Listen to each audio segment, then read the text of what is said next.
There is an envelope on a kitchen table. It has been there since last night. Inside it is a check large enough to end 30 years of work in a single afternoon, and the man who owns it has not opened it. He knows what it says.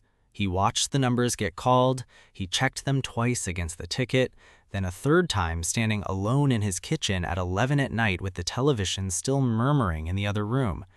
And then he set the envelope down, turned off the lights, and went to bed. The next morning, he got up at 6:15, the same time he always does. He made coffee, he put on the same gray uniform shirt he has worn to the same warehouse job for 11 years. He drove the same route, clocked in at the same time, and spent the day lifting boxes he did not need to lift anymore. This is not a story about a man who forgot he was rich. He knew, every hour of that shift, exactly what was sitting on his kitchen table. This is a story about why knowing was not enough to change anything. We like to imagine that money is a kind of key. Enough of it and every locked door in your life swings open. The job you tolerate, the schedule you didn't choose, the version of yourself you've been performing for a paycheck. Cash the check, walk out the door, become someone new. That is the fantasy sold by every lottery billboard and every retirement commercial with a couple walking barefoot on a beach. Get the number high enough and freedom follows automatically. But researchers who have actually studied sudden wealth keep running into the same strange finding. A large share of lottery winners, real winners with real life-changing sums, do not quit their jobs. Some go back to work within days.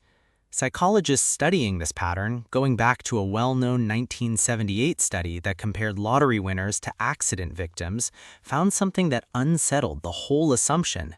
Winning enormous amounts of money did not produce the leap in reported happiness people expected. That original study was small, and later researchers have pushed back on parts of it.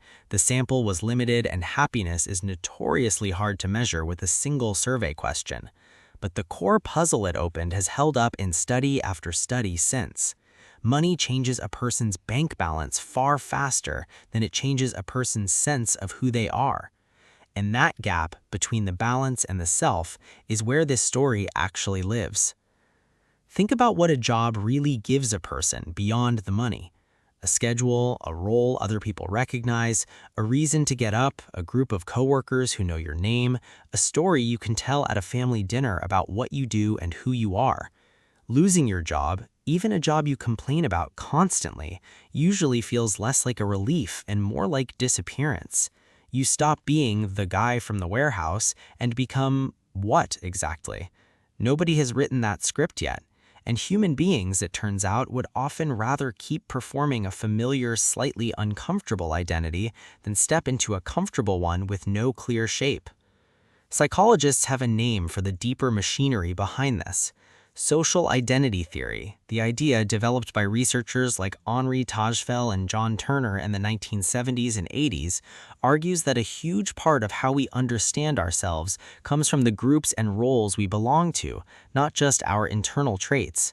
Your job is not just an income source, it's a badge. It tells you and everyone around you which team you're on.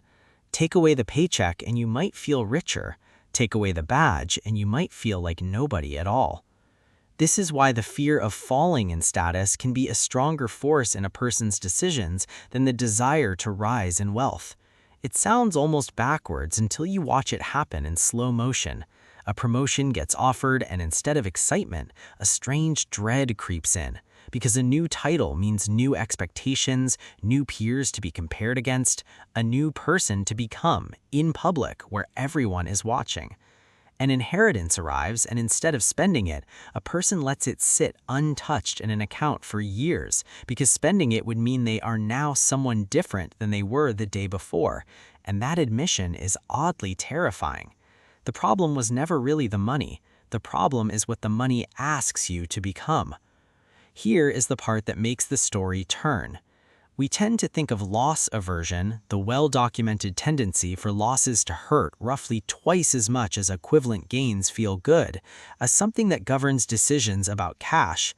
Don't sell the stock at a loss. Don't gamble the extra bonus. But the same wiring seems to apply just as forcefully to identity itself. Losing your familiar self, even a self you don't love, can register in the brain almost like losing money you already have. And when the choice is between a guaranteed, known discomfort and an unknown, unscripted freedom, a surprising number of people will quietly choose the discomfort, not because they're incapable of change, because change to the part of the mind that keeps score on stability looks exactly like a loss. This pattern is not confined to warehouse workers holding lottery tickets. Financial planners who work with sudden wealth, inheritances, business sales, stock windfalls, describe a version of this constantly, sometimes called sudden wealth syndrome, a period of paralysis, guilt, or anxiety that follows a financial windfall, precisely because the old identity no longer fits and a new one hasn't been built yet. The money arrives instantly, the self does not. Consider what happens inside a family after an inheritance. The amount is often modest in absolute terms, enough to pay off a car or make a dent in a mortgage, nothing close to a warehouse worker's jackpot. And yet, the money frequently sits untouched for months, sometimes years, in a low-interest account nobody quite mentions at holidays. Ask why, and the reasons people give rarely sound financial. They say it feels wrong to spend it. They say they don't want to be the sibling who changed. They say, almost apologetically, that they're not sure who they'd be if they suddenly had breathing room they never had before. None of that is a spreadsheet problem. It's an identity problem wearing a bank statement as a disguise. The same quiet resistance shows up at the opposite end of the income ladder, among people who are on paper already comfortable. Researchers surveying multimillionaires have found a striking pattern. Ask someone with several $1,000,000 how much they'd need to feel truly secure, and the answer is never what I already have. It's 2 or 3 times that. The target keeps sliding forward at roughly the same pace the person is chasing it. That isn't a coincidence. It's the same mechanism working in reverse. If your sense of who you are is tied to always having slightly more than you currently do, then arrival is never allowed to happen. The goalpost has to move, because a self defined by the chase cannot survive the chase ending. And this is where the story stops being about one man's warehouse shift and starts being about something coming for a much larger number of people. As automation reshapes entire categories of work, and as governments and companies experiment with ideas like universal basic income and shortened work weeks, we're edging towards a future where not working or working far less becomes newly plausible for millions of ordinary people, not just lottery winners. Early trials of guaranteed income and 4-day work weeks have shown people gaining time, financial breathing room, even measurable well-being. But they also surface exactly the same identity question our warehouse worker faced alone in his kitchen, just at a societal scale. If a job is no longer required for survival, who are we once the badge is gone? That is not a purely economic problem. It's a psychological one arriving faster than most institutions are prepared to answer it.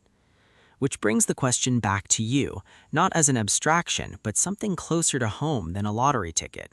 You don't need $11 million sitting in an envelope to feel this. You need only a stable, slightly unsatisfying situation, a job, a relationship, a routine, and a door that is technically, quietly open. Maybe you've felt it. The raise you almost didn't ask for, the move you keep postponing, the exit you've mentally rehearsed 100 times but never taken, even though nothing external is actually stopping you. It is rarely the practical obstacles that hold people in place the longest. It is the unfinished sentence of who they'd have to become on the other side. None of this means the warehouse worker was wrong or weak or foolish for going back to work that Monday morning. Maybe the job was the one stable thing tethering him to a version of himself he had spent 11 years building and trusted. Maybe he simply needed more time than one sleepless night to write a new sentence about who he was. Freedom, it turns out, is not just the absence of a locked door. It is having a self secure enough to walk through it without disappearing. Eventually, he did open the envelope. Not that first morning, not even that first week. But when he finally did, coffee in hand, at that same kitchen table, in that same gray shirk, something had shifted. Not the number on the check, which never changed, but the quiet certainty that whatever came next, he would still recognize the person doing it. The envelope was the same. He wasn't reaching for money anymore. He was reaching for permission to become someone he could still call himself.